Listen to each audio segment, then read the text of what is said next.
We're at the Nixon Library in Yorba Linda, California, with William Ruckelshaus, the first administrator of the Environmental Protection Agency. This is the 40th anniversary of the first Earth Day, so this is a nice convergence of events and people.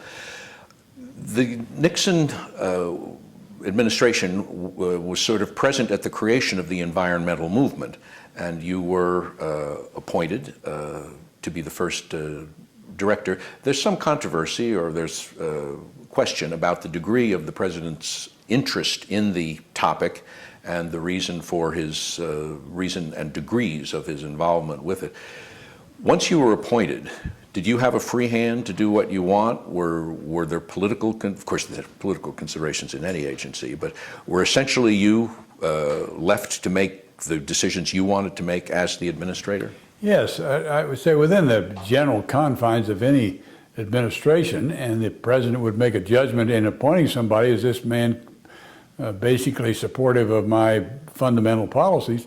And within that context, I didn't receive any pressure except to go ahead and enforce the laws as they were written and make sure you implemented them fairly and to the best of your ability. There had to be some abrasive moments, though. Oh, sure. There were. There were periods where I would get, at least indirectly, expressions from the White House of concern about some decision or what I was about to do. The automobile decision was an example. DDT was an example.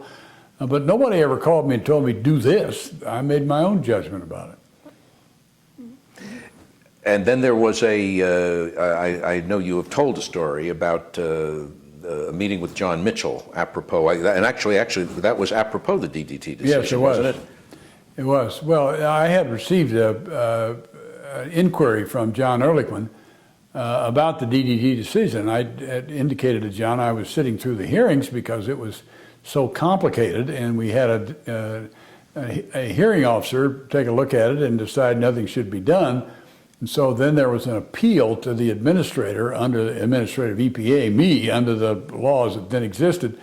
And so I sat through 3 days of hearings and listened to the lawyers argue on both sides of it. They were very abusive to one another, and then had to make a decision. Was the risk of the continued use of DDT worth the benefits?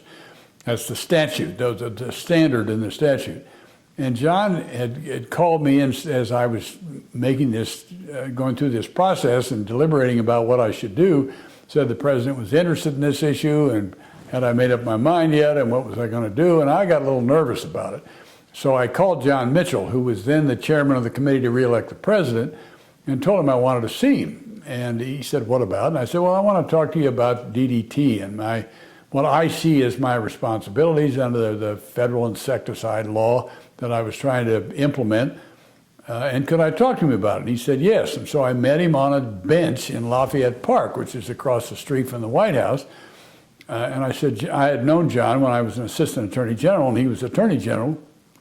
I said, John, I don't know whether the president knows anything about DDT or not. I don't know whether he intends to interfere, but under the statute, it's my decision to make. I have thought about this a great deal. I've sat through these hearings. I've read a lot about it. And I have made a conclusion. I don't want to debate that with you or even indicate to you what my decision is. I just want you to pass on to the president through whatever avenue you have that I've got to make this decision. I can't delegate it. And I don't want to get in a fight with the White House or with the president. He said he understood what I was saying. He would pass that on, and I never heard another word from Ehrlichman or anyone else in the White House about it. I made the decision about 10 days later. And you made the decision you planned to make? I made the decision that the risk of the continued use of DDT in this country, it only applied to this country, it was about 70% of it was used on cotton, and it was diminishing in its value, and therefore they had to use more of it, that it wasn't worth the risk to, not to man. It was building up in the fatty tissue of man, but it wasn't really impacting, no evidence it was impacting the health of man. It was affecting an egg thinning phenomenon in raptors, in birds like peregrine falcons and bald eagles. And it was also affecting shellfish in streams. I just decided it was no longer, the benefits of it were no longer worth the risk. Apropos DDT, Wasn't that the principal subject of Rachel Carson's It was illustrative of her Silent book Spring? that she indicated pesticides like DDT. One of the things that made DDT effective was its persistence. Once you applied it into the environment, it hung around for a long time and continued to have effects. But it also had the impact on not what they call non-target species. If you wanted to get some kind of weevil in cotton, it would also affect other insects. And so she was speculating that it would begin to infect birds and birds would die, and so you'd have a silent spring.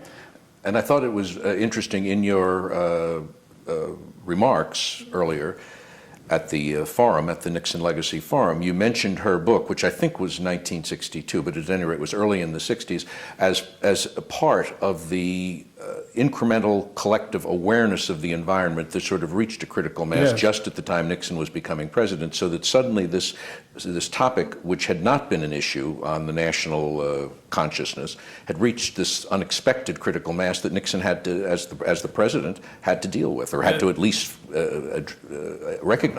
That's right.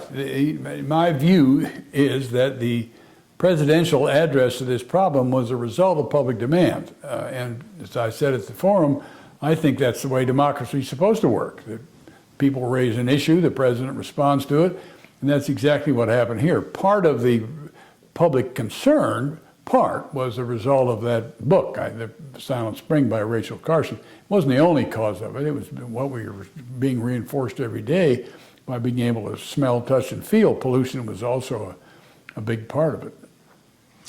This is the 40th anniversary of the first Earth Day. It's the anniversary of the death of President Nixon in 1994. How do you assess how far we've come from where we were then, and how do you think Nixon's, the environmental legacy of Richard Nixon will be judged in the future?